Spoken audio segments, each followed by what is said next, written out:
Eventos finais, capítulo 2. Sinais de que Cristo voltará em breve. A grande profecia de Nosso Senhor. Cristo preveniu seus discípulos da destruição de Jerusalém e dos sinais que ocorreriam antes da vinda do Filho do Homem. Todo o capítulo 24 de Mateus é uma profecia a respeito dos acontecimentos que precederão esse evento, e a destruição de Jerusalém é usada para representar a última grande destruição do mundo pelo fogo. Cristo, no Monte das Oliveiras, enumerou juízos terríveis que deviam preceder sua volta.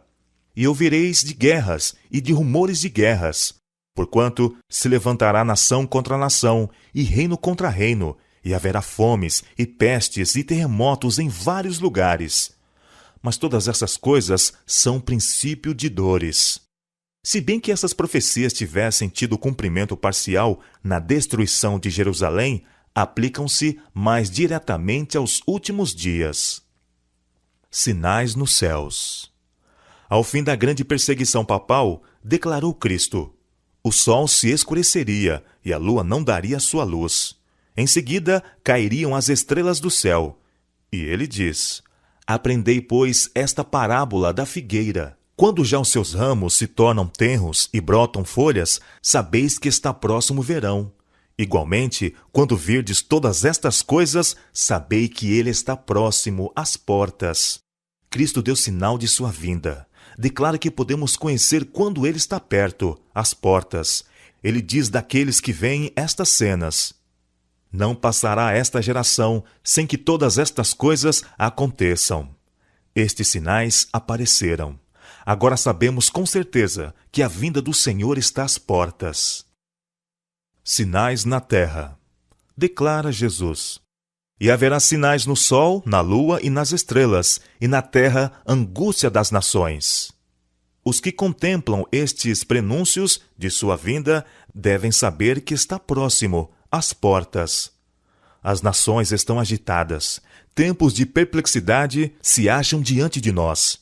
O coração dos homens está desmaiando de terror das coisas que sobrevirão ao mundo. Mas os que creem em Deus ouvirão sua voz em meio à tormenta, dizendo: sou eu, não temais.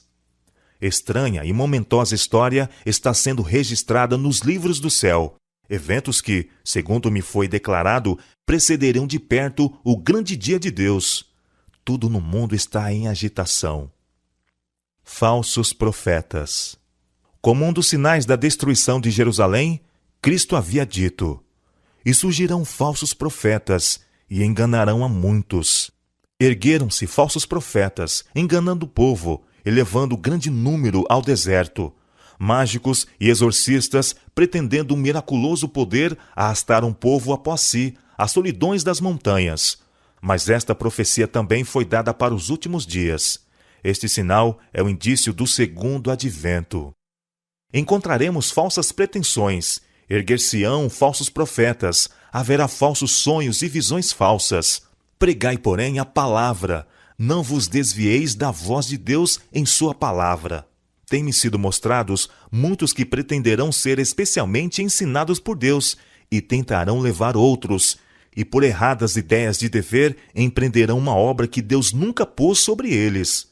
O resultado será confusão. Busque cada um a Deus com mais fervor para si mesmo, para que possa compreender individualmente sua vontade. Uma experiência com um falso profeta. Ontem à noite, um jovem, estranho a todos nós, mas alegando ser um irmão de Vitória, Austrália, veio visitar-nos e disse que queria ver a irmã White. Era de noite, e eu recusei vê-lo. Nós o convidamos, porém, a permanecer conosco durante a noite e a tomar o desjejum. Após o nosso costumeiro culto matinal, ao estarmos prestes a nos dirigir às nossas várias ocupações, esse jovem se levantou e, com um gesto autoritário, pediu que nos sentássemos. Ele disse: vocês têm inários? Cantaremos um hino e então lhes transmitirei uma mensagem. Declarei: se tem uma mensagem, transmita-a sem demora, pois estamos com muita pressa de remeter a correspondência para a América e não temos tempo a perder. Ele começou então a ler alguma coisa que havia escrito, declarando, entre outras coisas, que agora começou o julgamento dos vivos. Eu prestei atenção enquanto ele prosseguia e disse finalmente: meu irmão, você não está em perfeitas condições mentais. Exponha claramente como a sua mensagem se refere a nós. Por favor, nos diga isso imediatamente. Seu espírito está muito tenso e você compreende mal o seu trabalho. Grande parte do que disse está de acordo com a Bíblia e cremos em cada uma dessas palavras, mas você se acha superexcitado. Por favor, declare o que tem para nós. Ele disse que devíamos encaixotar as coisas e mudarmos imediatamente para Battle Creek. Perguntei por que razão e ele respondeu: para transmitir esta mensagem de que começou o julgamento dos vivos.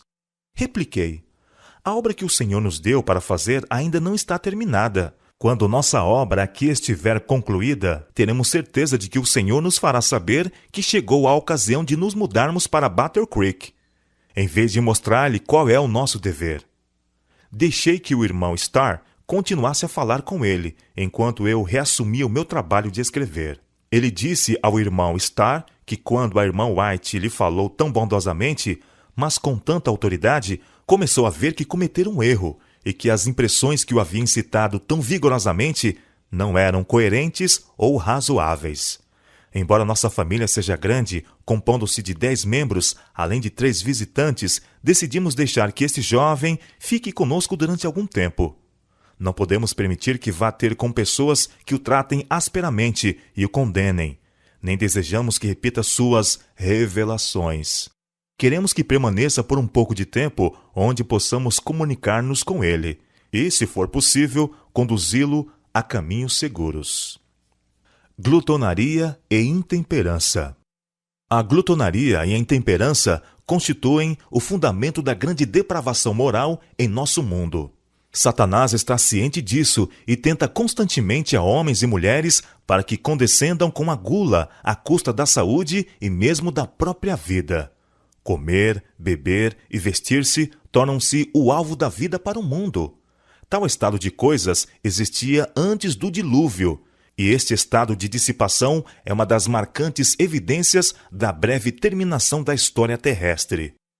O quadro que a inspiração nos deu do mundo antediluviano representa muito verdadeiramente a condição a que rapidamente a sociedade moderna caminha. Sabemos que o Senhor virá muito em breve. O mundo está rapidamente se tornando como era nos dias de Noé. Ele se acha entregue a condescendência egoísta. O comer e o beber são levados a excessos. Os homens estão tomando as nocivas bebidas alcoólicas que os deixam transtornados. Atos de violência. Nos dias de Noé, a esmagadora maioria se opunha à verdade e se apaixonara por um conjunto de falsidades. A terra estava cheia de violência. A guerra, o crime e o homicídio eram a ordem do dia. Assim será também antes da segunda vinda de Cristo. As uniões trabalhistas rapidamente se agitam e apelam à violência se suas reivindicações não são atendidas. Mais e mais claro está se tornando que os habitantes do mundo não estão em harmonia com Deus. Nenhuma teoria científica pode explicar a firme marcha de obreiros iníquos sob o comando de Satanás. Em toda a multidão, anjos ímpios estão em operação, instando homens a cometer atos de violência. A perversidade e crueldade dos homens alcançarão tal atitude que Deus se revelará em sua majestade. Muito em breve, a impiedade do mundo terá atingido o seu limite, e como nos dias de Noé, Deus derramará os seus juízos. Os terríveis relatos que ouvimos de homicídios e roubos, de acidentes ferroviários e atos de violência, declaram que o fim de todas as coisas está próximo. Agora mesmo, precisamos estar nos preparando para a segunda vinda do Senhor. Guerras e desastres. Aproxima-se a tempestade e precisamos aprontar-nos para sua fúria, mediante arrependimento para com Deus e fé em nosso Senhor Jesus Cristo. O Senhor se levantará para sacudir terrivelmente a terra. Veremos aflições por todos os lados. Milhares de navios serão arremessados para as profundezas do mar. Esquadras se submergirão, sendo sacrificados milhões de vidas humanas. E romperão inesperadamente incêndios que nenhum esforço humano será capaz de extinguir. Os palácios da terra serão varridos pela fúria das chamas. Tornar-se-ão mais e mais frequentes os desastres de estrada de ferro. Confusão, colisões e morte, sem um momento de advertência, ocorrerão nas grandes vias de comunicação. O fim está perto. A graça está a terminar.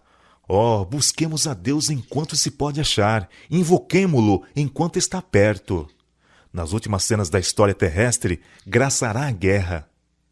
Haverá epidemias, pragas e fomes. As águas do oceano transporão seus limites.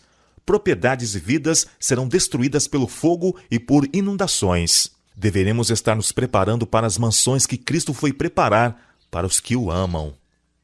Grandes bolas de fogo. Na última sexta-feira, pela manhã, pouco antes de acordar, uma cena muito impressionante me foi apresentada. Parecia que eu havia acordado, mas não estava em meu lar. Das janelas, eu podia avistar uma terrível conflagração. Grandes bolas de fogo caíam sobre as casas, e destas bolas voavam flechas incandescentes em todas as direções. Era impossível apagar os fogos que se acendiam, e muitos lugares estavam sendo destruídos. O terror do povo era indescritível. Depois de algum tempo acordei e vi que estava em casa. Vi uma imensa bola de fogo cair no meio de algumas lindas habitações, destruindo-as imediatamente. Ouvi alguns dizerem: sabíamos que os juízos de Deus sobreviriam à terra, mas não sabíamos que viriam tão cedo. Outros, com acento de voz agoniante, diziam: os senhores sabiam, por que então não nos disseram? Nós não sabíamos. Terremotos e inundações. O inimigo atuou no passado e ainda está atuando. Ele desceu com grande poder e o Espírito de Deus está se retirando da terra. Deus tem retirado sua mão. Só temos de olhar para a Pensilvânia. Ele não impediu que o diabo acabasse com a existência de toda essa cidade. E essas mesmas coisas aumentarão até o fim da história terrestre. A crosta terrestre está dilacerada pelas explosões dos elementos ocultos nas entranhas da terra. Estes elementos, uma vez desprendidos, arrebatarão os tesouros dos que durante anos têm aumentado sua fortuna pela aquisição de grandes posses a preços de fome dos que estão ao seu serviço. E o mundo religioso também será terrivelmente abalado, pois o fim de todas as coisas está às portas. Chegou agora o tempo em que num momento podemos estar em terra sólida, e no outro momento pode ela estar fugindo de debaixo de nossos pés. Haverá terremotos onde menos se espera. Em incêndios, em inundações, em terremotos, na fúria das grandes profundezas, nas calamidades por mar e terra, é transmitida a advertência de que o Espírito de Deus não agirá para sempre com os homens. Antes que o Filho do Homem apareça nas nuvens do céu, tudo na natureza estará em convulsão. Raios do céu, unindo-se ao fogo na terra, farão com que as montanhas queimem como uma fornalha e lancem suas torrentes de lava sobre aldeias e cidades. Massas derretidas de rochas lançadas na água pela sublevação das coisas ocultas na terra farão ferver a água e arremessarão pedras e terra. Haverá fortes terremotos e grande destruição de vidas humanas. Crimes, fomes e epidemias. Satanás está trabalhando na atmosfera, envenena-a, e aí dependemos de Deus quanto à vida, nossa vida presente e eterna. E estando na posição em que nos encontramos, importa estarmos inteiramente alerta, totalmente devotados, de todo convertidos e consagrados a Deus. Mas parece que nos achamos como paralisados. Deus do céu, desperta-nos. Deus não tem impedido que os poderes das trevas levem avante sua nefanda obra de poluir o ar, uma das fontes de vida e nutrição, como um miasma fatal. Não somente é afetada a vida vegetal, mas o homem sofre de epidemias. Estas coisas são o resultado de gotas das taças da ira de Deus que estão sendo borrifadas sobre a terra e constituem apenas débeis representação do que acontecerá no futuro próximo. As fomes aumentarão, epidemias arrebatarão milhares de vidas, perigos provenientes dos poderes de fora e de atuações satânicas por dentro estão por toda parte ao nosso redor. Mas o poder moderador de Deus está sendo exercido atualmente. Foi-me mostrado que o Espírito do Senhor está se retirando da terra. O poder mantenedor de Deus logo será recusado a todos os que continuam desrespeitando os seus mandamentos. Os relatos de transações fraudulentas, homicídios e crimes de toda a espécie chegam até nós diariamente. A iniquidade está se tornando uma coisa tão comum que não ofende mais as suscetibilidades como em tempos passados. O desígnio de Deus nas calamidades. O que significam as horríveis calamidades no mar, embarcações arremessadas para a eternidade sem aviso prévio? O que significam os acidentes na terra? Fogo consumindo as riquezas que homens acumularam, em grande parte pela opressão dos pobres? O Senhor não intervirá para proteger a propriedade daqueles que transgridem sua lei, violam seu concerto e calcam aos pés o seu sábado, aceitando em seu lugar um dia de descanso espúrio. As pragas de Deus já estão caindo sobre a terra, arrebatando os edifícios mais suntuosos como por um sopro de fogo do céu. Esses juízos não farão com que os cristãos professos caiam em si? Deus permite que sobrevenham, para que o mundo se acautele, para que os pecadores temam e tremam diante dele. Deus tem um propósito ao permitir que ocorram essas calamidades. Elas constituem um de seus meios para chamar homens e mulheres à razão. Mediante atuações incomuns pela natureza, Deus expressará a instrumentalidades humanas em dúvida o que ele revela claramente em sua palavra. Quão frequentemente ouvimos de terremotos e furacões, de destruição pelo fogo e inundações, com grandes perdas de vidas e propriedades. Aparentemente, essas calamidades são caprichosos desencadeamentos de forças da natureza, desorganizadas e desgovernadas, inteiramente fora do controle do homem. Mas em todas elas pode ler-se o propósito de Deus. Elas estão entre os instrumentos pelos quais ele busca despertar a homens e mulheres para que sintam o perigo. Os eventos futuros estão nas mãos do Senhor. O mundo não está sem um governante. O programa dos sucessos futuros está nas mãos do Senhor. A majestade do céu tem sob sua direção o destino das nações e os negócios de sua igreja. Essas representações simbólicas, as serpentes ardentes no deserto, têm dupla finalidade. O povo de Deus não somente aprende delas que as forças físicas da terra estão sob o controle do Criador, mas também que os movimentos religiosos das nações se acham sob o seu domínio. Isto é especialmente verdade no tocante à imposição da observância do domingo. Na grande obra de finalização, nos defrontaremos com perplexidades que não saberemos contornar, mas não nos esqueçamos de que as três grandes potestades do céu estão atuando, que a divina mão está posta ao leme e que Deus fará cumprir os seus desígnios. Assim como aquela complicação de semelhanças de rodas se achava sob a direção da mão que havia sob as asas dos querubins, o complicado jogo dos sucessos humanos acha-se sob a direção divina. Por entre as contendas e tumultos das nações, aquele que se assenta acima dos querubins ainda dirige os negócios da terra. Nos anais da história humana, o desenvolvimento das nações, o nascimento e a queda dos impérios aparecem como que dependendo da vontade e proeza do homem. A configuração dos acontecimentos parece determinada em grande medida pelo seu poder, ambição ou capricho. Mas na palavra de Deus, a cortina é afastada, e podemos ver acima, para trás e pelos lados as partidas e contrapartidas do interesse, poder e paixões humanos, as instrumentalidades do todo misericordioso, executando paciente e silenciosamente os conselhos de sua própria vontade. A consideração do céu pelas questões da terra. Poupando a vida do primeiro homicida, Deus apresentou diante de todo o universo uma lição que dizia respeito ao grande conflito. Foi o seu intuito não somente abater a rebelião, mas demonstrar a todo o universo a natureza da mesma.